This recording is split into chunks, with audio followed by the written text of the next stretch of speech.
ജ്യോതിഷ ഹസ്തരേഖ സംബന്ധമായ ഈ എളിയ വീഡിയോയിലേക്ക് എല്ലാവർക്കും സ്വാഗതം. ഇന്ന് പറയാൻ പോകുന്നത്, ഞാനീ പറയുന്ന ഒരു വസ്തുവിനെ നോക്കി നിങ്ങൾ എന്ത് ആഗ്രഹിച്ചാലും അത് നടന്നിരിക്കും എന്നുള്ളതാണ്. അപ്പോൾ അത് ഏത് വസ്തുവാണ്, എന്താണ്, എങ്ങനെയാണ് അത് ആഗ്രഹിക്കുന്നത്? ആ വസ്തുവിനെ നോക്കി നമ്മൾ ഒരു കാര്യം ആഗ്രഹിച്ചാൽ മതി. അത് വിശ്വാസത്തോടു കൂടി ഈ പറയുന്ന രീതിയിൽ ചെയ്താൽ ഏത് ആഗ്രഹവും നടന്നു കിട്ടുമെന്നുള്ളതാണ്. ലളിതമായ കാര്യമാണ്, നിങ്ങളത് ചെയ്തു നോക്കുക. അത് ഏതൊരു കാര്യത്തിനും ചെയ്യാം. ഒരു ജോലി, നല്ലൊരു ജോലി കിട്ടാന്, ജോലി പ്രമോഷൻ കിട്ടാന്, വിദേശവാസത്തിന് തടസ്സപ്പെട്ടിരിക്കുന്നവർക്ക് വിദേശവാസത്തെ ജോലി ശരിയാകാന്, അതുപോലെ ലോണ് അതുപോലുള്ള കാര്യങ്ങൾക്കൊക്കെ തടസ്സം ഉണ്ടെങ്കിൽ ആ തടസ്സങ്ങൾ മാറിക്കിട്ടാന്, അതുപോലെ ഭാര്യ ഭർത്തൃ ഐക്യത്തിന് വേണ്ടി ഒരു കേസൊക്കെ ഉണ്ടെങ്കിൽ അത് നമുക്ക് ഒരു നല്ല രീതി നമുക്ക് അനുകൂലമാകാൻ വേണ്ടി നമ്മുടെ ഭാഗത്തൊരു ന്യായമുണ്ട്, നമുക്കത് അനുകൂലമായി വരണം എന്ന് വേണ്ട ഏത് കാര്യത്തിനു വേണ്ടിയും ഏത് ആഗ്രഹത്തിനു വേണ്ടിയും ഈ പറയുന്ന ഒരു വസ്തുവിനെ നോക്കി നമ്മൾ ആഗ്രഹിക്കുക. അത് അത് എങ്ങനെ ചെയ്യേണ്ടതെന്ന് ഞാൻ പറയും. ശരിയായ രീതിയിൽ അത് ചെയ്താൽ ആ കാര്യം നടന്നിരിക്കും എന്നുള്ളതാണ്. അപ്പോൾ അതിനെക്കുറിച്ച് ഞാൻ വിശദമായിട്ട് പറയുന്നുണ്ട്. നിങ്ങളത് മുഴുവൻ കേട്ടിട്ട് ചെയ്യുക. നിങ്ങളുടെ ജീവിതത്തിലെ ഏത് കാര്യവും നേടിയെടുക്കാൻ പറ്റുമെന്നുള്ളതാണ്. അപ്പോൾ അതുകൊണ്ട് വീഡിയോ മുഴുവൻ കാണാൻ ശ്രമിക്കുക. അപ്പം ഞാൻ ഒരു കാര്യം കൂടെ പറഞ്ഞിട്ട് വീഡിയോയിലേക്ക് വരാം. നേരിട്ട് കൺസൾട്ടിങ് ഇല്ല, വാട്സപ്പ് വഴി മാത്രമാണ്. സംഖ്യാ, ജ്യോതിഷ, ഹസ്തരേഖ, ഗ്രഹനില ഇതൊക്കെയാണ് വിശകലനം ചെയ്യുന്നത്. ചെയ്യാൻ താല്പര്യമുള്ളവർ വാട്സപ്പ് ഇടുക, ഞാൻ ഫ്രീ ആകുമ്പോൾ റിപ്ലൈ തരും. ചെയ്യുന്ന രീതി പറയും. ഞാൻ നല്ല കാര്യം മാത്രമേ പറയാറുള്ളൂ. ഈ വീഡിയോ പറയുന്ന പോലെയുള്ള കാര്യങ്ങളാണല്ലോ. ക്ഷേത്രത്തിൽ പോയി ചെയ്യാവുന്ന ലളിതമായ നല്ല കാര്യങ്ങളും ആത്മീയമായ നല്ല അറിവുകളും നല്ലത് മാത്രം ഉള്ള കാര്യങ്ങളാണ്. അപ്പം അത് ചെയ്യുന്ന രീതി പറയും. കേട്ടിട്ട് ആവശ്യമുണ്ടെങ്കിൽ ചെയ്യാം, അല്ലെങ്കിൽ ചെയ്യാതിരിക്കാം. ഫോൺ വിളിച്ചാൽ കിട്ടത്തില്ല, നേരിട്ട് വന്നാലും നോക്കാൻ പറ്റത്തില്ല. കാരണം വാട്സപ്പിലെ വർക്ക് തന്നെ സമയത്തിന് തീരാറില്ല, അതുകൊണ്ടാണ്. അപ്പോൾ ഞാൻ ഒരുപാട് ഈ ഗ്രഹനില നോക്കുമ്പോഴാണേലും കൈരേഖ നോക്കുമ്പോഴാണേലും ഒരാളുടെ ജീവിതത്തിൽ രക്ഷപ്പെടാനുള്ള വഴി ഞാൻ പറഞ്ഞു കൊടുക്കും. എനിക്ക് അറിയാവുന്ന അനുഭവമുള്ള കാര്യങ്ങൾ. അതായത് ചിലരുടെ ഈ ജാതകത്തിൽ ഈ രാഹു ചില ഭാവങ്ങളിൽ നിന്ന് കഴിഞ്ഞാൽ അവരാവശ്യമില്ലാത്ത ചില കൂട്ടുകെട്ടുകളിലേക്ക് പോകാമെന്നുള്ളതാണ്. മനസ്സിലായില്ലേ? ചിലർ വളരെ ചെറുപ്പത്തിൽ തന്നെ ചില ആവശ്യമില്ലാത്ത റിലേഷനിലേക്ക് പോകും. അതുപോലെ തന്നെ ചിലരുടെ ജാതകത്തിൽ ബുധൻ ചില സ്ഥാനങ്ങളിൽ നിന്ന് കഴിഞ്ഞാലും ആവശ്യമില്ലാത്ത ചില കൂട്ടുകെട്ടുകളെ റിലേഷനൊക്കെ പോകും. പിന്നെ രാഹു ദശയുടെ സ്വാപഹാരത്തിലും അത്തരം ചില സംഭവങ്ങൾ സംഭവിക്കാം. രാഹു ലഗ്നാൽ 7 അനിഷ്ടപ്രദനായിട്ട് നിന്നാലും തെറ്റായ ചില സൗഹൃദങ്ങളെ, മോശമായ ചില സാഹചര്യങ്ങളിലേക്ക് പോകാം. ലഗ്നാൽ 6 ബുധൻ നിന്നാലും 7 ബുധൻ നിന്നാലും അങ്ങനെ ചിലത് ഉണ്ടാകുന്നതായിട്ട് ഞാൻ കണ്ടിട്ടുണ്ട്. ഇതൊന്നും ഉണ്ടാവണം നിർബന്ധമില്ല. മറ്റു ഗ്രഹസ്ഥിതികളും ജനിച്ച സമയവും എല്ലാം കൂടെ മൊത്തത്തിൽ വരുമ്പോഴാണ് അത്. മറ്റു ദൈവാധീനം ഉണ്ടെങ്കിൽ അത് വലിയ കുഴപ്പം വരത്തില്ല. അല്ലാത്തൊരു ദൈവാധീനം കുറവാണെന്നുണ്ടെങ്കിലാണ് കൂടുതൽ അത് പ്രശ്നങ്ങളായിട്ട് വരുന്നത്. അപ്പം അങ്ങനെ പലർക്കും നമ്മൾ പല കാര്യങ്ങളും പറഞ്ഞു കൊടുത്ത് ഉപകാരപ്പെട്ടിട്ടുണ്ട്. നിങ്ങൾ ഇന്ന വഴി ഇന്ന രീതി ചെയ്യരുത്, ഇന്ന കാര്യം ചെയ്യരുത്, അതൊക്കെ ജീവിതത്തിൽ ഒരുപാട് ഗുണങ്ങൾ ചെയ്തിട്ടുണ്ട്. അതുപോലെ വ്യാഴശനി യോഗം ഈ കണക്ക്, ഈ നിയമസംബന്ധമായ കാര്യങ്ങൾ ഒക്കെ കൈകാര്യം ചെയ്യുന്നവർക്ക് നല്ലതാണ്. ഇപ്പം ഞാൻ അങ്ങനെ പറഞ്ഞ ഒരു വ്യക്തി ഇന്ന് വക്കീലായിട്ട് ആ ഒരു ഇത് പഠിച്ച ഒരു വ്യക്തി ഒക്കെ ഉണ്ട്. അവർക്കൊക്കെ അത് പ്രയോജനപ്പെട്ടിട്ടുണ്ട് എന്ന് കരുതി അതുകൊണ്ട് മാത്രം അങ്ങനെ ആകണമെന്നില്ല. പല പല കാര്യങ്ങളുണ്ട്. മറ്റു ഗ്രഹസ്ഥിതികളും എല്ലാം അനുകൂലമായിരിക്കണം എന്നുള്ളതാണ്. പിന്നെ വ്യാഴശനി യോഗം ഉള്ളവർക്ക് സമയത്തിന് ചിലപ്പോൾ ഒരു കാര്യം ചെയ്യാനും ചിലപ്പോൾ തടസ്സം ഉണ്ടാകാറുണ്ട്. ഇങ്ങനെയൊക്കെ ഒരുപാട് കാര്യങ്ങളുണ്ട്. അത് എല്ലാം നല്ല കാര്യങ്ങളാണ്. അപ്പം ഞാൻ പറഞ്ഞതേ ഉള്ളൂ. ഇനി ഞാൻ ഈ പറഞ്ഞ ഒരു വസ്തുവിനെ കുറിച്ച് പറഞ്ഞുതരാം. അതിനു മുമ്പ് ഒരു കാര്യം പറയാം. അത് ഞാൻ പറഞ്ഞല്ലോ, നേരിട്ട് കൺസൾട്ടിങ് ഇല്ലെന്ന്. അപ്പം നിങ്ങൾ ആവശ്യമുള്ളൊരു വാട്സപ്പ് ഇടുക. പറഞ്ഞതേ ഉള്ളൂ, ഫോൺ വിളിച്ചാലും കിട്ടത്തില്ല. ഇനി വീഡിയോയിലേക്ക് വരികയാണ്. എല്ലാവരും ഈശ്വരൻ അനുഗ്രഹിക്കട്ടെ. ഓം നർപ്പവി നർപ്പവി നർപ്പവി. അപ്പോഴേ ഞാനീ പറയുന്ന ഒരു വസ്തു നിങ്ങൾ നോക്കി എന്താഗ്രഹിച്ചാലും അത് നടന്നിരിക്കും എന്നുള്ളതാണ്. വീഡിയോ മുഴുവൻ കേട്ടിട്ടേ ചെയ്യാവുള്ളൂ. അറ്റവും മൂലം കേട്ടിട്ട് ചെയ്യരുത്. കാരണം അത് മുഴുവൻ മനസ്സിലാക്കിയിട്ട് ചെയ്യേണ്ട കാര്യം. അതുകൊണ്ടാണ്. അങ്ങനെ ചെയ്താൽ അത് ബലമാകും, അല്ലെ ബലമാകത്തില്ല. അതുകൊണ്ടാണ് ശ്രദ്ധിച്ചു കേട്ടോണം. ഭദ്രകാളി ക്ഷേത്രത്തിൽ നമ്മൾ നിത്യവും പോകുമ്പോൾ ഭദ്രകാളി ക്ഷേത്രത്തിലെ ശ്രീകോവിലിന് മുന്നേ നിന്ന് നമ്മൾ അമ്മയെ പ്രാർത്ഥിച്ചിട്ട് ഞാൻ പറയുന്ന ഒരു ഭാഗത്തേക്ക് നോക്കണം. ആദ്യം പ്രാർത്ഥിക്കേണ്ട എങ്ങനെയാണെന്ന് പറഞ്ഞുതരാം. എന്നിട്ട് ഞാൻ ഏത് ഭാഗത്തേക്കാണോ നോക്കേണ്ടതെന്ന് പറഞ്ഞുതരാം. അതായത് ശ്രദ്ധിച്ചു കേൾക്കണം. അത് നിങ്ങളുടെ ജീവിതത്തിൽ ഏത് കാര്യവും മാറ്റിമറിക്കുന്ന കാര്യമാണ്. ഇത് ആരും പറഞ്ഞു തരത്തില്ല ഇതുപോലെ. കാരണം അതുപോലെ രഹസ്യമുള്ള കാര്യങ്ങളാണ്. ചെയ്യുന്നവർക്ക് അത് അനുഭവമാണ്. എന്ത് തടസ്സത്തെ മാറ്റാനുള്ള ശക്തിയുണ്ട്. ആഗ്രഹിക്കുന്ന എന്തും നേടിത്തരാനുള്ള ശക്തിയുണ്ട്. അപ്പം ഭദ്രകാളി ക്ഷേത്രത്തിൽ നമ്മൾ രാവിലെയാണ് ഇത് ചെയ്യേണ്ടത്. നമ്മൾ രാവിലെ പോകുന്നു, കഴിവതും ഒരു 6-നും 7-നും ഇടയ്ക്ക് പോവുകയാണ് നല്ലത്. ഇനി അതല്ല, ഏത് സമയത്ത് രാവിലെ പോയാലും കുഴപ്പമില്ല. ഇത് രാവിലെയും വൈകിട്ടും ചെയ്യാം. രാവിലെ കുറച്ചുകൂടി നല്ലതായിട്ട് കണ്ടിട്ടുണ്ട്. നിങ്ങളുടെ സൗകര്യം പോലെ ചെയ്യുക. അപ്പോൾ രാവിലെ പോയി നമ്മൾ ക്ഷേത്രത്തിൻ്റെ ശ്രീകോവിലിനുള്ളിൽ ഭദ്രകാളി അമ്മയെ നോക്കി ആദ്യം ചെയ്യേണ്ടത് ഓം ഐം ക്ലീം സൗ ഹ്രീം ഭദ്രകാളിയെ നമഃ ഈ മന്ത്രം ജപിച്ച് അമ്മയോട് ഭക്തിയോടെ, വിശ്വാസത്തോടെ, ആ ഉള്ളിലുള്ള സ്നേഹത്തോടെ അമ്മയുടെ ഈ മന്ത്രം വാഗൊണ്ട് ജപിക്കുക. അതിനുശേഷം ഞാനീ പറയുന്ന ഒരു ഗായത്രിയും കൂടെ ജപിക്കണം. ഭദ്രകാളി ഗായത്രി ഒരു തവണ മതി വാഗൊണ്ട്. ഓം രുദ്രസുതായേ വിദ്മഹേ ശൂലഹസ്തായേ ധീമഹി തന്നോ കാളി പ്രചോദയ ഒരു തവണ ജപിക്കുക. എന്നിട്ട് നിങ്ങൾ ആ ശ്രീകോവിലിൻ്റെ മുന്നിൽ നിന്ന് മുകളിലുള്ള താഴികക്കുടത്തെ, ശ്രീകോവിലിൻ്റെ മുന്നിൽ നമ്മൾ തൊഴുത് കഴിഞ്ഞു അവിടെ നിന്നുകൊണ്ട് തന്നെ ആ മുകളിലുള്ള താഴികക്കുടത്തെ ഒന്ന് നോക്കി നിങ്ങൾക്ക് എന്താഗ്രഹമാണോ നടക്കേണ്ടത് ആ ഒരു കാര്യം മാത്രം നടത്തി തരണേ ഭദ്രകാളിയമ്മ എന്ന് പറയുക. പറയുമ്പോൾ മനസ്സിൽ മറ്റു ചിന്തകളൊന്നും പാടില്ല. എൻ്റെ കഴിഞ്ഞ കാലത്ത് എനിക്ക് ഒരുപാട് കാര്യങ്ങളിൽ പരാജയം ഉണ്ടായി, അല്ലെങ്കിൽ ഒരുപാട് നഷ്ടങ്ങളുണ്ടായി, അതൊന്നും ചിന്തിക്കരുത്. അല്ലെ ഭാവിയിൽ ഒരുപാട് കാര്യങ്ങൾ നടക്കാനുണ്ട്, അതിനെക്കുറിച്ച് ചിന്തിക്കരുത്. ആ നിമിഷം ഭദ്രകാളിയമ്മ എന്നുള്ള ചിന്ത മാത്രം. പിന്നെ ആ താഴികക്കുടത്തിൻ്റെ രൂപവും വേറൊന്നും മനസ്സിൽ കാണരുത്. അമ്മയോട് കാര്യം പറയുക. പറഞ്ഞിട്ട് സെക്കൻഡുകൾ വീണ്ടും ആ താഴികക്കുടത്തെ ഒരു ചിന്തയില്ലാതെ നോക്കുക. മതി. ഈ വിദ്യ നിങ്ങളൊന്ന് ചെയ്ത് നോക്കുക. ഇത് നിത്യവും ചെയ്യാം. പിന്നെ വെള്ളിയാഴ്ച ചെയ്യുന്നത് കൂടുതൽ നല്ലതാണ്. നിത്യവും നിങ്ങൾക്ക് ചെയ്യാം. നിങ്ങളുടെ ഒരു കാര്യം മാത്രം പറയുക. അത് നടന്നു കഴിഞ്ഞാൽ അടുത്ത കാര്യം പറയാം. ഈ വിദ്യ ആരോടും പറഞ്ഞും കൊടുക്കരുത്. നിങ്ങൾക്ക് കാര്യം സാധിച്ചു കിട്ടി, നിങ്ങൾ ആരോടും പറയുകയും വേണ്ട. അമ്മയോട് നന്ദി പറയുക.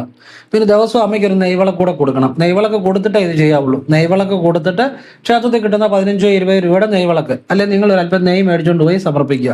ഇതിലേതെങ്കിലും ഒന്ന് ചെയ്ത് കഴിഞ്ഞ്, ഇനിയിപ്പോൾ ഒന്നും ചെയ്തില്ലേലും അമ്മയ്ക്കൊരു ഒരു നാണയമാണേലും അമ്മയ്ക്ക് സമർപ്പിച്ചിട്ട് ഇത് ചെയ്യാവുള്ളൂ. നമ്മളൊരു സമർപ്പണം ചെയ്തിട്ടേ ഇത് ചെയ്യാവുള്ളൂ. എന്തുകൊണ്ടാണെന്നറിയോ? നമ്മളൊരു കാര്യം അമ്മയ്ക്ക് സമർപ്പിക്കുമ്പോൾ നമ്മുടെ മനസ്സ് കൂടുതൽ ശുദ്ധമാകും. മനസ്സിലായില്ലേ? നമ്മളിപ്പോൾ ഒരു നെയ്വിളക്ക് അമ്മയ്ക്ക് സമർപ്പിക്കുന്നു. അപ്പോൾ ഒരു സമർപ്പണം ചെയ്യുമ്പോൾ നമ്മുടെ മനസ്സ് കൂടുതൽ ശുദ്ധമാകും. ശുദ്ധമായ ആ മനസ്സോടു കൂടി ചെയ്യുമ്പോഴാണ് ഇത് ഫലം കിട്ടുന്നത്. അതിനാണ് അമ്മയ്ക്ക് എന്നായെങ്കിലും നിങ്ങൾക്ക് ഇഷ്ടമുള്ള ഒരു ഒരു മാലയോ, അല്ലെങ്കിൽ ഒരു നെയ്വിളക്കോ, അല്ലെങ്കിൽ 20 രൂപയുടെ എള്ളെണ്ണയോ, അല്ലെങ്കിൽ ഒരു നാണയമെങ്കിലും പൂർണ്ണ മനസ്സോടെ എൻ്റെ അമ്മയെ എന്ന് അമ്മയുടെ പാദത്തിൽ സമർപ്പിക്കുന്നതാണ് സങ്കല്പിച്ച് അവിടെ സമർപ്പിക്കുക. അവിടെ കാണിക്കുകയും ചെയ്യേണ്ട അവിടെ സമർപ്പിക്കുക. നാണയമാണെങ്കിൽ ഒരു സമർപ്പണം ചെയ്തിട്ട് ഈ വിദ്യ ചെയ്യാവുള്ളൂ. അത് ഫലം ഉണ്ടാകും. കാരണം ഈ സമർപ്പണം ചെയ്യുമ്പോഴാണ് നമ്മുടെ മനസ്സ് ശുദ്ധമാകുന്നത്. പിന്നെ ഈ വിദ്യ ചെയ്യുന്നതിന് മുമ്പ് ഒരു അരമണിക്കൂർ മുമ്പെങ്കിലും സംസാരം കുറയ്ക്കണം. വളവളവളാന്ന് സംസാരിച്ചുകൊണ്ടിരിക്കരുത്.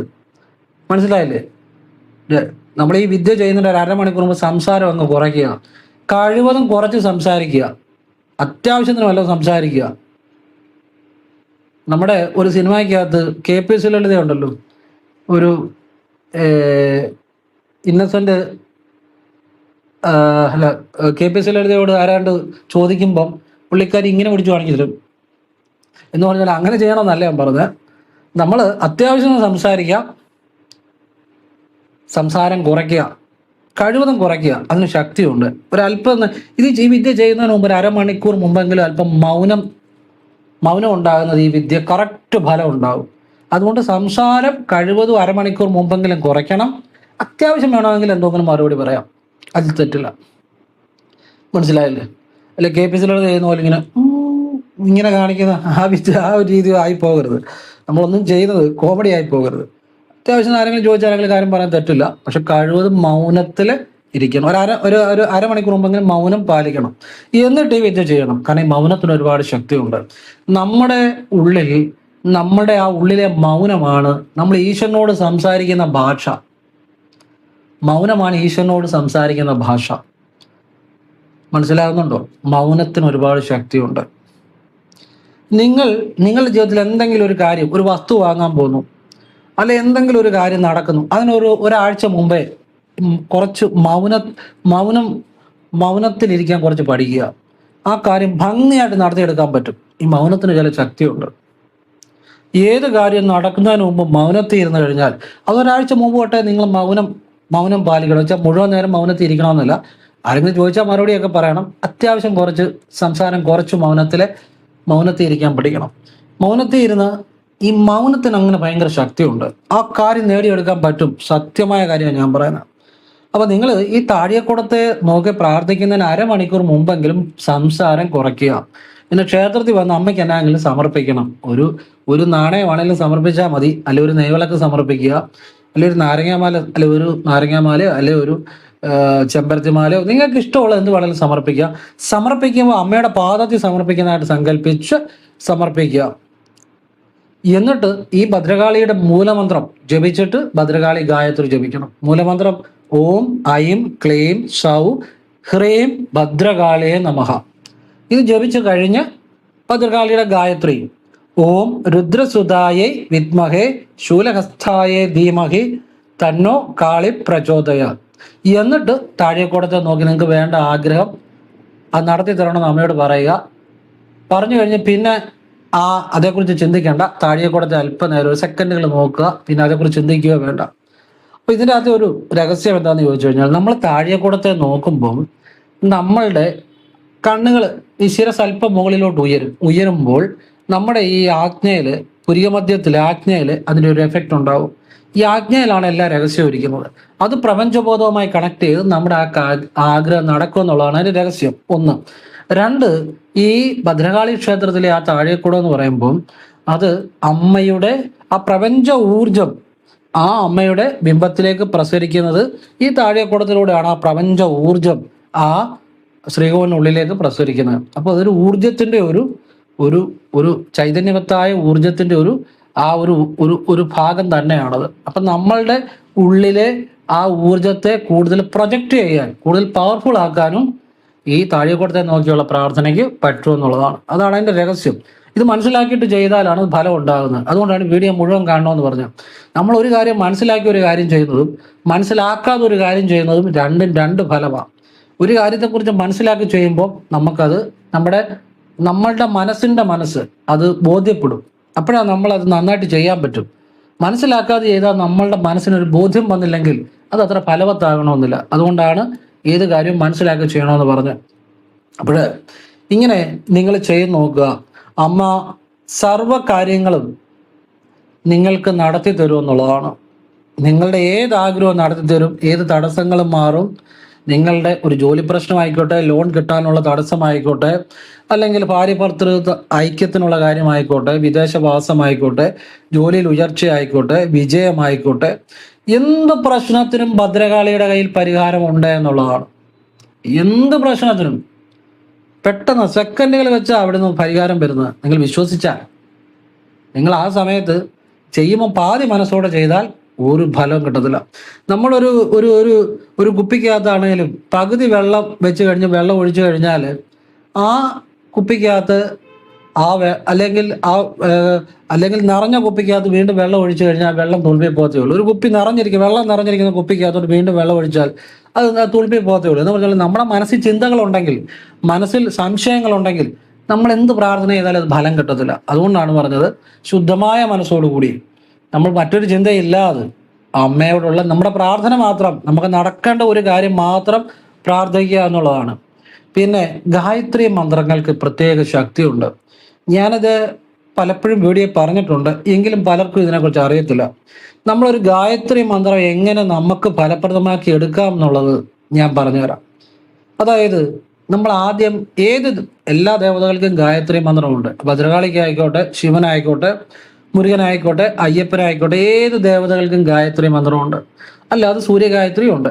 ഇനി ദേവതകളുടെ ഗായത്രി ആണെങ്കിൽ ആ ദേവതകളുടെ മൂലമന്ത്രം ആദ്യം ജപിക്കണം. ജപിച്ചിട്ട് പിന്നീട് ഗായത്രി ജപിക്കണം.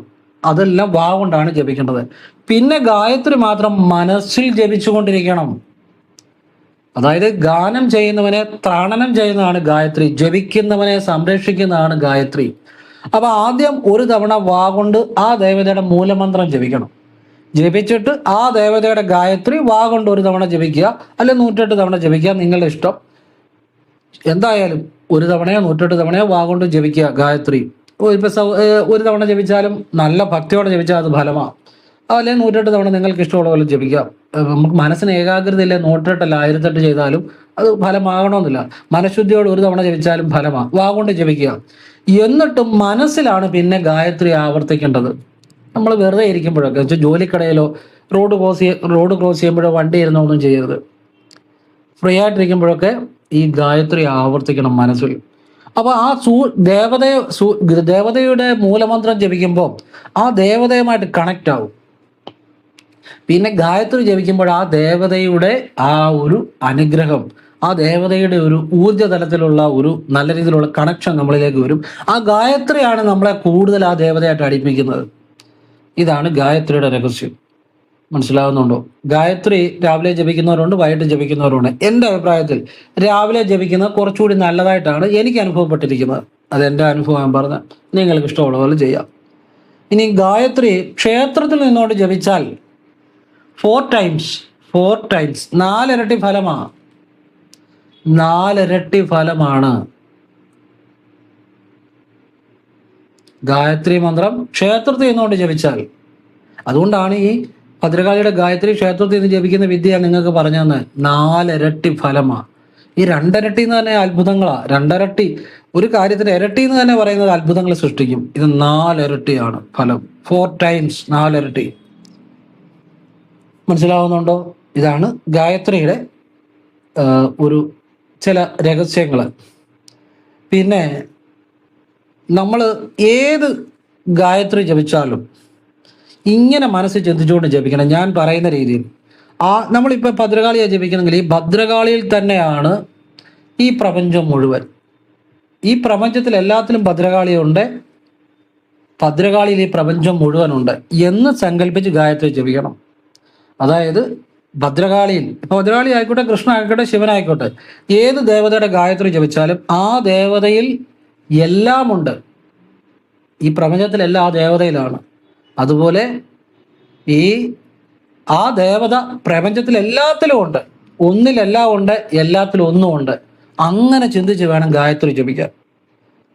അങ്ങനെ ഒരു ദേവതയുടെ ഗായത്രി, നമ്മൾ ഏതെങ്കിലും ഒരു ദേവതയുടെ ഗായത്രി കൂടുതൽ ആവർത്തിച്ച് ആ ദേവതയുടെ അനുഗ്രഹം നേടിയിട്ട് അടുത്ത ഗായത്രിയിലേക്ക് പോകാവുള്ളൂ. കാണുന്നല്ലാതെ ഇതേന്ന് ജപിച്ചുകൊണ്ടിരുന്നാൽ ആ ഒരു ഫലം കിട്ടണമെന്നില്ല. ഒരു ദേവതയുടെ ഗായത്രി ജപിച്ച് അത് വശപ്പെടുത്തണം. ആ ദേവതയുടെ അനുഗ്രഹം നേടിയ ശേഷം അടുത്ത ദേവതയുടെ ഗായത്രിയിലേക്ക് പോകാവുള്ളൂ. മനസ്സിലാവുന്നുണ്ടോ? ഇതാണ് എൻ്റെ ഗായത്രിയുടെ അനുഭവങ്ങളും അഭിപ്രായങ്ങളും. ചുമ്മാ ഗായത്രി ജപിച്ചുകൊണ്ടൊന്നും കാര്യമില്ല. അതിന് ചില രീതികൾ മനസ്സിലാക്കണം. പിന്നെ സൂര്യഗായത്രിയെക്കുറിച്ച് ഞാൻ പറഞ്ഞിട്ടുണ്ട്. അത് വീഡിയോയിൽ പഴയ ആവശ്യമുള്ളവർ പോയി കാണുക, സൂര്യഗായത്രിയെക്കുറിച്ച്. അതുകൊണ്ട് ഒരുപാട് കാര്യങ്ങളുണ്ട്. അത് ആവശ്യമുള്ളവർ പഴയ വീഡിയോ പോയി കാണുക. സൂര്യഗായത്രി എന്ന് പറഞ്ഞാൽ ബ്രഹ്മ തേജസ്സിനെ തന്നെയാണ്, ബ്രഹ്മത്തെ തന്നെയാണ്. സൂര്യന്റെ ഗായത്രി ആണെങ്കിലും സൂക്ഷ്മാർത്ഥത്തിൽ അത് ബ്രഹ്മത്തിലേക്ക് തന്നെ എത്തുന്നതാണ് സൂര്യഗായത്രിയും.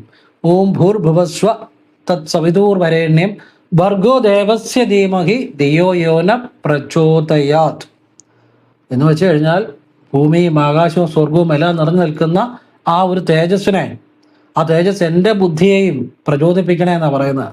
അത് സൂക്ഷ്മാർത്ഥത്തിൽ അത് ബ്രഹ്മം തന്നെയാണ്. സൂര്യ തേജസ്സിനെയാണ് പറയുന്നതെങ്കിലും അത് ആഴത്തിലേക്ക് ഇറങ്ങി ചെല്ലുമ്പോൾ ബ്രഹ്മത്തിലേക്കുള്ള ഉപാസനയാണ്. മനസ്സിലാവുന്നുണ്ടോ? അത് സൂര്യഗായത്രി. ഞാനിപ്പോൾ ഇന്ന് പറഞ്ഞത് ഭദ്രകാളിയുടെ ഗായത്രി. നിങ്ങൾക്ക് മനസ്സിലായെന്ന് വിചാരിക്കും. ദേവതകളുടെ ഗായത്രി ജപിക്കുമ്പോൾ ദേവതകളുടെ മന്ത്രം ജപിച്ചിട്ട് വേണം ഗായത്രി ജപിക്കാൻ. പിന്നെ ഗായത്രിയാണ് റിപ്പീറ്റ് ചെയ്യേണ്ടത്. മനസ്സിലാവുന്നുണ്ടോ? ഓരോന്നിനും ഓരോ മെത്തേഡുണ്ട്. ആ മെത്തേഡ് ചെയ്യുമ്പോഴേ ഫലം ഉണ്ടാകും. ഒരു വാഴയ്ക്കാണേലും ഏറ്റവും നല്ല വളം മേടിച്ച് അതിന് ചോട്ടി കൊണ്ടിട്ട് അളിഞ്ഞു പോകും. അത് അകത്തി ഒരു വൃത്താകൃതിയിൽ അകത്തി കുറേശ്ശായിട്ട് ഇട്ട് കൊടുത്താൽ അത് പിടിക്കും. നല്ല വളം ചെയ്തെന്ന് പറഞ്ഞിട്ട് കാര്യമില്ല. എന്തും നമ്മൾ കൂടുതൽ ചെയ്തെന്ന് പറഞ്ഞിട്ടൊന്നും കാര്യമില്ല. ചെയ്യേണ്ട രീതി ചെയ്യുമ്പോഴേ ഫലം ഉണ്ടാകത്തുള്ളൂ. ഞാൻ എന്നും ക്ഷേത്രത്തിൽ പോകുന്നുണ്ട്, ഞാൻ ഒരുപാട് കാര്യങ്ങൾ ചെയ്യുന്നുണ്ട്. പക്ഷെ ആ ചെയ്യേണ്ട രീതിയിലല്ലേ അതുകൊണ്ട് ഫലം കിട്ടണമെന്നില്ല. ചെയ്യുന്നു എന്ന് പറയുന്ന കാര്യമില്ല, എങ്ങനെ ചെയ്യുന്നു എന്നനുസരിച്ച് അതിന് ഫലം കിട്ടുന്നത്. ശരിയായ രീതിയിൽ ചെയ്താൽ ഫലം കിട്ടും. അല്ലാതെ നമ്മൾ എന്ത് ചെയ്യുന്നു പറഞ്ഞാലും ഫലം കിട്ടണമെന്നില്ല. അതെപ്പോഴും മനസ്സിലാക്കുക. ചില മന്ത്രങ്ങൾക്ക് ചില ശക്തിയുണ്ട്, പ്രത്യേകതയുണ്ട്. അങ്ങനെ ചില രഹസ്യങ്ങൾ പറഞ്ഞുതരാം. ശരവണ ഭവ, ഇത്രയും മാത്രം ഈ ഷഡക്ഷരി, ഈ 6 അക്ഷരം ജപിച്ചാൽ പോലും ശരവണ ഭവ 7 കോടി മന്ത്രങ്ങളുടെ ശക്തിയുണ്ട് ഈ 6 അക്ഷരത്തിനെന്ന് അറിയുക. ശരവണ ഭവ. അഗസ്ത്യമുനിക്കാണേലും സർവ അനുഗ്രഹങ്ങളും കിട്ടിയത് ഈ 6 അക്ഷരം കൊണ്ടാ ശരവണ ഭവ. അഗസ്ത്യമുനിക്ക് സർവ്വ അനുഗ്രഹങ്ങളും മുരുകന്റെ അനുഗ്രഹം കിട്ടിയത് ഈ 6 അക്ഷരം കൊണ്ടാ. ശരവണ ഭവ. 7 കോടി മന്ത്രങ്ങളുടെ ശക്തിയുണ്ട് ഈ 6 അക്ഷരത്തിന്. ഇത് അറിയാൻ വേണ്ടി പറഞ്ഞു തരുന്നത്. ഈ 6 അക്ഷരത്തിന് 7 കോടി മന്ത്രങ്ങളുടെ ശക്തിയാണ്. അപ്പോൾ നിങ്ങൾ സമയം കിട്ടുമ്പോഴൊക്കെ ശരവണ ഭവ ജപിക്കണം, ഭഗവാന്റെ അനുഗ്രഹം കിട്ടും. വടക്കോട്ട് തിരിഞ്ഞെന്ന് ജപിക്കണം. ഓം ചേർക്കണമെന്ന് നിർബന്ധമൊന്നുമില്ല, അല്ലാതെ ജപിച്ചാൽ മതി. ആ ശരവണ ഓം ചേർത്താലും കുഴപ്പമൊന്നുമില്ല. ശരവണ ഭവ എന്ന് മാത്രം ജപിച്ചാലും ഫലമാ. 7 കോടി മന്ത്രങ്ങളുടെ ശക്തിയാണ്. ശരവണ ഭവയ്ക്ക് ഒരുപാട് രഹസ്യങ്ങളുണ്ട് കേട്ടോ, ഒരുപാട് രഹസ്യങ്ങളുണ്ട്. ഞാൻ അതിനെക്കുറിച്ച് പഴയ വീഡിയോ ചെയ്തിട്ടുണ്ട്. ഏതായാലും പഴയ വീഡിയോ അത് ആരും കാണാത്തതുകൊണ്ട് ആർക്കും അത് അറിയത്തില്ല. ശരവണ ഭവയെക്കുറിച്ച് ഒരുപാട് കാര്യങ്ങളുണ്ട്. അപ്പം ഞാൻ നിങ്ങൾക്കിത് മനസ്സിലാകാൻ വേണ്ടി പറഞ്ഞതേ ഉള്ളൂ. അതുപോലെ ചില കാര്യങ്ങൾ ചെയ്താൽ പെട്ടെന്ന് ഫലം ഉണ്ടാവും. ഈ ഗണപതിക്ക് ചെമ്പരത്തിമാല സമർപ്പിച്ചാൽ പെട്ടെന്ന് ശത്രുദോഷം മാറും, തടസ്സങ്ങൾ മാറും, അത്ഭുതകരമായ കാര്യമാണ്. അതുപോലെ ഈ ഭദ്രകാളിക്ക് ചെമ്പരത്തിമാല വെച്ചാലും പെട്ടെന്ന് ശത്രുദോഷങ്ങൾ സമയദോഷങ്ങൾ മാറും. അത്ഭുതകരമായ കാര്യം. ഞാൻ അങ്ങനെ കടുംപായസം ചെമ്പരത്തിമാലയും വെച്ച് സ്വന്തമായിട്ട് ബിസിനസ്സുകൾ തുടങ്ങി രക്ഷപ്പെട്ട ഒരുപാട് പേരുണ്ട്. ഞാൻ വീഡിയോ പറഞ്ഞിട്ടുണ്ട്, പഴയ വീഡിയോ കാണുന്നവർക്കൊക്കെ അറിയാം. പെരുന്ന മാരണത്ത് അമ്പലത്തിൽ കടുംപായസം ചെമ്പരത്തിമാലയും ചെയ്യേ, പായിപ്പാട് പുത്തങ്കാവുൽ അമ്പലത്തിൽ കടുംപായസവും ചെമ്പരത്തിമാലയും ചെയ്യേ, എത്ര പേര് രക്ഷപ്പെട്ടിട്ടുണ്ട്. ചെയ്തവരെ വിശ്വാസത്തോടെ ചെയ്തവരൊക്കെ രക്ഷപ്പെട്ടിട്ടുണ്ട്. സാമ്പത്തികമായിട്ടും തൊഴിൽപരമായിട്ടും എല്ലാ തരത്തിലും. ഈ ചെമ്പരത്തിമാല ഭദ്രകാളിക്ക് വെച്ച് കഴിഞ്ഞാൽ പെട്ടെന്ന് മാറ്റം വരുന്നത്. പിന്നെ അതിൻ്റെ കൂടെ ഒരു കടുംപായസം കൂടെ അമ്മയ്ക്ക് കൊടുക്കുക. അത്ഭുതകരമായ മാറ്റമാണ്. രാവിലെ ചെയ്യണം. അതുപോലെ ഭദ്രകാളിക്ക് നെയ്വിളക്ക് അല്ലെ നെയ്യ് രാവിലെ സമർപ്പിച്ചാലും സാമ്പത്തികം വരും, ഒരു സംശയം വേണ്ട. ചില വഴിപാടുകൾക്ക് ചില പ്രത്യേകത ഉണ്ട്, അതാണ് ഞാൻ പറഞ്ഞത്. ഇനിയും നമുക്ക് എന്തെങ്കിലും ഒരു കാര്യം പെട്ടെന്ന് നടക്കണമെന്നുണ്ടെങ്കിൽ ശിവന് കരിക്കഭിഷേകം ചെയ്താൽ മതി. അത് ശനിയാഴ്ച ചെയ്യാം, തിങ്കളാഴ്ച ചെയ്യാം, ഏത് ദിവസം വേണേലും ചെയ്യാം, നമ്മുടെ ആവശ്യം പോലെ. ഒരു അത്യാവശ്യ കാര്യമാണ്. ഇപ്പം ശനിയാഴ്ച വരെ നോക്കിയിരിക്കാൻ പറ്റുമോ? അപ്പോൾ അടുത്ത ദിവസം അങ്ങ് ചെയ്തോണം. ഇനി ശനിയാഴ്ച അടുത്ത് വരുവാണെങ്കിൽ ശനിയാഴ്ച ചെയ്യുക, അല്ലെ തിങ്കളാഴ്ച ചെയ്യുക. ഇനി ഇതിൻ്റെ ഇടയ്ക്ക് ഒരു അത്യാവശ്യം വന്നെങ്കിൽ ആ അത്യാവശ്യം ഏത് ദിവസമാണോ ആ ദിവസം അടുത്ത ദിവസത്തേക്ക് അങ്ങ് ചെയ്യുക. കരിക്കഭിഷേകം പെട്ടെന്ന് മാറ്റം വരും. അതെന്താ കരിക്കഭിഷേകം പെട്ടെന്ന് മാറ്റം വരുന്നത്? അതിൻ്റെ ചില കാര്യമുണ്ട്. കരിക്കെന്ന് വെച്ചാൽ ഒരു ഫലമാണ്, അല്ലേ? ഒരു തെങ്ങിൻ്റെ ഒരു ഫലമാണ് കരിക്ക്. തെങ്ങ് തരുന്ന ഒരു ഫലമാണ് കരിക്ക്. ഈ ഫലങ്ങൾ ദേവതകൾക്ക് സമർപ്പിച്ചാൽ പെട്ടെന്ന് മാറ്റം വരുന്നത്. അതായത് ഇപ്പം ഹനുമാൻ സ്വാമിക്ക് തേങ്ങ വെച്ച് പ്രാർത്ഥിച്ചാൽ സാമ്പത്തികം ഉണ്ടാവും. അതൊരു തേങ്ങ എന്ന് പറഞ്ഞാൽ ആ തെങ്ങിൻ്റെ ഒരു ഫലമാണ്. അതുപോലെ ഗണപതിക്ക് തേങ്ങ സമർപ്പിക്കുകയോ തേങ്ങ അടിച്ചാൽ പെട്ടെന്ന് മാറ്റം വരും. ആ തെങ്ങിൻ്റെ ഒരു ഫലമാണ് ഈ തേങ്ങ. അതുപോലെ ഭദ്രകാളിക്ക് നാരങ്ങ വിളക്ക് തെളിയിച്ചാൽ പെട്ടെന്ന് മാറ്റം വരും. ഈ നാരങ്ങ എന്നുള്ളത് ഒരു ഫലമാണ്. ഈ ഫലം ഈ വൃക്ഷങ്ങൾ നൽകുന്ന ഈ ഫലം നമ്മൾ ഉപയോഗിക്കാതെ ദേവതയ്ക്ക് സമർപ്പിക്കുമ്പോൾ പ്രത്യേക ഫലമാണ്. അതാണ് അതിൻ്റെ രഹസ്യം. പറഞ്ഞാൽ മനസ്സിലായോ? അതാണ് അതിൻ്റെ രഹസ്യം. അപ്പം ഈ കരിക്ക് ഭഗവാൻ അഭിഷേകം ചെയ്യുമ്പം, ശിവൻ അഭിഷേകം ചെയ്യുമ്പം പിതൃപ്രീതി ഉണ്ടാകും. അങ്ങനെ ഒരു കാര്യമുണ്ട്. പിതൃപ്രീതി എന്ന് വെച്ചാൽ ഏറ്റവും വലിയ കാര്യമാണ്. 1000 ഹോമങ്ങൾ കൊണ്ട് നടക്കാത്ത കാര്യം പിതൃപ്രീതി ഉണ്ടായാൽ പെട്ടെന്ന് നടക്കും എന്നുള്ളതാണ് അനുഭവം. പിതൃക്കളുടെ അനുഗ്രഹം ഉണ്ടാകുമ്പോൾ നമുക്ക് ജോലി, ഉയർച്ച, വിവാഹം, സമ്പത്ത്, ഐശ്വര്യം, നല്ല കുടുംബം, നല്ല സന്താനങ്ങൾ. ചില പിള്ളേരെയൊക്കെ കണ്ടിട്ടില്ല, ഇങ്ങോട്ട് വിളിച്ചാൽ നേരെ ഓപ്പോസിറ്റേ പോകത്തുള്ളൂ. ഇതൊക്കെ ഒരു ദൈവാധീനം ഇല്ലാത്തതുകൊണ്ടാണ്, പിതൃപ്രീതി ഇല്ലാത്തതുകൊണ്ടാണ്. പിതൃപ്രീതി ഉണ്ടെങ്കിൽ നല്ല സന്താനങ്ങളായിരിക്കും. അവർ അച്ഛനും അമ്മയും പറയുന്ന കേട്ട് നല്ല രീതിയിൽ ജീവിക്കും. അച്ഛനും അമ്മയെ നോക്കും. മനസ്സിലായോ? ഈ ദൈവാധീനം, ഗുരുത്വം, പിതൃപ്രീതി ഇതൊക്കെയാണ് ജീവിതത്തിൽ വേണ്ടത്. അല്ല നമ്മൾ വലിയ സംഭവമാണെന്ന് വിചാരിച്ചിട്ട് ഒരു കാര്യമില്ല. ഈ വെളിയിലോട്ട് പോകുന്ന ശ്വാസം അകത്തോട്ട് വന്നില്ലേ നമ്മളെ ലോകമില്ല. അത്രയേ ഉള്ളൂ നമ്മളെ ലോകം. അല്ല എനിക്ക് അതുണ്ട്, എനിക്ക് ഇതുണ്ട്, ഒരു കുന്തവും ഇല്ല. വെളിയിലോട്ട് പോകുന്ന ശ്വാസം അകത്തോട്ട് വന്നില്ലേ തീർന്നു. അതിനുള്ള ക്ഷമത ശരീരത്തിനില്ലെങ്കിൽ പോയി. ശരീരത്തിലെങ്കിൽ ആരോഗ്യ പ്രശ്നം, അല്ലെ നമുക്ക് പറ്റുന്നില്ല. ഈ ശ്വാസത്തിൻ്റെ ഒരു കളിയാണ് ജീവിതം. അതുകൊണ്ട് നമ്മളൊന്നിലും അഹങ്കരിക്കുന്നതിൽ ഒരു അർത്ഥവുമില്ല. ഇതൊന്നും നമ്മൾ കൊണ്ടുപോകാനും പോകുന്നില്ല. വീടുണ്ടെങ്കിലും ബംഗ്ലാവ് ഉണ്ടെങ്കിലും അധികാരം ഉണ്ടെങ്കിലും ഇതൊന്നും കൊണ്ടുപോകാനും പോകുന്നില്ല. അതുകൊണ്ട് നമ്മൾ ഈശ്വരനെ വിചാരിച്ച് ഈശ്വരനോട് നമ്മൾ സറണ്ടർ ചെയ്യണം. അഹങ്കാരമില്ലാതെ, അഭിമാനമില്ലാതെ. ഞാൻ ആരുമല്ല, എല്ലാം ചെയ്യുന്നത് ഈശ്വരനാണ്. ഈശ്വരന് നന്ദി, മഹത്വം. എപ്പോഴും ഫ്രീ ആയിട്ടിരിക്കും പറയണം ഈശ്വരന് നന്ദി, മഹത്വം. അങ്ങനെ ഈശ്വരനെ സറണ്ടർ ചെയ്ത് ജീവിക്കണം. അപ്പം പിതൃപ്രീതി ഉണ്ടാകുമ്പോൾ നല്ല ജോലി, നല്ല ഉയർച്ച, നല്ല ജീവിത സാഹചര്യങ്ങൾ, നല്ല കുടുംബം, നല്ല സന്താനങ്ങൾ, നല്ല സുഹൃത്തുക്കൾ. ഈ സുഹൃത്തുക്കൾ മോശമായാലും പോയി. ഏറ്റവും കൂടുതൽ കുഴിയിൽ ചൂണ്ട ചാടിക്കുന്നത് നല്ല രീതിയിലല്ലാത്ത സുഹൃത്തുക്കളാണ്. അബദ്ധങ്ങളിൽ, സാമ്പത്തിക തട്ടിപ്പുകളിൽ, ചതിയിലൊക്കെ കൊണ്ട് ചാടിയുന്ന ഏറ്റവും കൂടുതൽ ആളുകൾ വഞ്ചിക്കപ്പെടുന്നത് കഴിവില്ലാത്തതുകൊണ്ടോ ബുദ്ധിയില്ലാത്തതുകൊണ്ടോ അറിവില്ലാത്തതുകൊണ്ടോ അല്ല, മറ്റുള്ളവരെ വിശ്വസിക്കുന്നതുകൊണ്ടാണ്. നല്ല ആളുകളെ വിശ്വസിക്കുന്നത് തെറ്റില്ല, പക്ഷെ ഫ്രോഡുകളായിട്ടുള്ള കൂട്ടുകാർ വന്ന് അവരെ വിശ്വസിക്കുന്നവരുടെ കാര്യം എല്ലാം പോയി. അപ്പൊ നല്ല സുഹൃത്തുക്കൾ വന്നു ചേരാൻ ഈശ്വരാധീനം, ഗുരുത്വം, ദൈവാധീനം, പിതൃപ്രീതി ഇത് വേണം. നമ്മുടെ ബുദ്ധിക്ക് പരിധിയുണ്ട്. നമ്മൾ വലിയ ബുദ്ധിമാനാന്നൊക്കെ വിചാരിക്കും, പക്ഷെ ഈ ബുദ്ധിമാനാന്ന് വിചാരിക്കുന്നവർ ഏറ്റവും കൂടുതൽ അബദ്ധത്തിൽ പോയി ചാടുക. മനസ്സിലായില്ലേ? നമ്മളൊന്നും അല്ല, ഈശ്വരനാണ് എല്ലാം എന്ന് വിചാരിച്ചാൽ ഒരു പരിധി വരെ നമ്മൾ ആപത്തുകളിൽ നിന്ന് രക്ഷപ്പെടും. ആരെങ്കിലും നമ്മളെ സഹായിക്കാൻ വരും എന്നുള്ളതാണ്. അപ്പോൾ അതാണ് പിതൃപ്രീതിയുടെ പ്രത്യേകത. ഇനിയും ശനിയാഴ്ച വൈകിട്ട് മൃത്യുഞ്ജയ മന്ത്രം ജപിച്ചുകൊണ്ട് ശിവന് 20 രൂപയുടെ എള്ളെണ്ണയോ അല്ലെ 10, 20, ഇപ്പൊ എല്ലാവരും പറയും ഞാൻ ആദ്യം 10 രൂപയുടെ എള്ളെണ്ണ 10 രൂപയുടെ എള്ളെണ്ണ എന്നാണ് പറഞ്ഞുകൊണ്ടത്. ഇപ്പൊ വാട്സപ്പിൽ പലരും മെസ്സേജ് ചെയ്യുന്നുണ്ട്, സാറേ 10 രൂപയൊക്കെ മാറി 20 രൂപ 30 രൂപ. അതുകൊണ്ട് 30 രൂപയെങ്കിൽ 30 രൂപയുടെ എള്ളെണ്ണ. ഇനി അതിൻ്റെ അകത്തൊരു വിഷയം വേണ്ട. 30 രൂപയുടെ എള്ളെണ്ണ അല്ലെ 20 രൂപയുടെ എള്ളെണ്ണ, 10ന്റെ വിട്ടു, 10ന്റെ ഇനിയും പറയത്തില്ല. 20 രൂപയുടെ 30 രൂപയുടെ എള്ളെണ്ണ നമ്മൾ ശിവനടയിൽ ശനിയാഴ്ച വൈകിട്ട് നടക്ക് നേരെ പിടിച്ച് ഓം ത്രയംബകം യജാമഹേ സുഗന്ധിയും പുഷ്ടിവർദ്ധനം ഉർവാരുഗമിവ ബന്ധനാത് മൃത്യൂർ മുക്ഷീയ മാമമൃതാത്. ഇത് ഗൂഗിളിൽ നോക്കിയാൽ മൃത്യുഞ്ജയ മന്ത്രം കിട്ടും, വേണേ നോക്കി പഠിച്ചിട്ട് ചെല്ലിയാൽ മതി. ഇത് ജപിച്ച് ഭഗവാനെ എനിക്ക് അവിടുത്തെ അനുഗ്രഹം ഉണ്ടാകണേ, എനിക്ക് ആരോഗ്യ സമ്പൽ സമൃദ്ധി സർവ്വകാര്യങ്ങളിലും വിജയം എല്ലാം നൽകണേ എന്ന് പറഞ്ഞ് നന്നായിട്ട് മനസ്സുകൊണ്ട് കരഞ്ഞ് പ്രാർത്ഥിച്ച് നടക്കി വെക്കുക. ഈ മൃത്യുഞ്ജയ മന്ത്രം കൊണ്ട് ഒരുപാട് ഗുണങ്ങളുണ്ട്. സമയദോഷം മാറാനും, ശത്രുദോഷം മാറാനും, ദുരിതങ്ങൾ മാറാനും, സമ്പത്ത് ഉണ്ടാകാനും ഒക്കെ ഉപകരിക്കും. ദുരിതങ്ങൾ മാറാൻ ഉപകരിക്കും കേട്ടോ. ഇത് ശനിയാഴ്ച വൈകിട്ട് ചെയ്യുക. നടക്കി വെച്ച് കഴിഞ്ഞ് പിന്നെ ഒന്നും ചിന്തിക്കരുത്. ഇങ്ങനെയുള്ള നല്ല ദൈവികമായ കാര്യങ്ങൾ മനസ്സിലാക്കുക. ചുമ്മാ അതും ഇതും കേട്ടുകൊണ്ടോ എന്തെങ്കിലും ചെയ്തുകൊണ്ടോ ഒന്നും ജീവിതത്തിൽ മാറ്റം വരാൻ പോകുന്നില്ല. നല്ല കാര്യങ്ങൾ, ദൈവികമായ കാര്യങ്ങൾ, ശരിയായ കാര്യങ്ങൾ ശരിയായിട്ട് മനസ്സിലാക്കി ചെയ്താൽ അത് മതി ജീവിതം മാറാൻ. അങ്ങനെയുള്ള കാര്യങ്ങളാണ് ഈ പറയുന്നതെല്ലാം. എല്ലാവരും ഈശ്വരൻ അനുഗ്രഹിക്കട്ടെ. ഓം കൃഷ്ണായ നമഃ. ശിവോഹം ശിവോഹം. ഓം നർപ്പവി നർപ്പവി നർപ്പവി.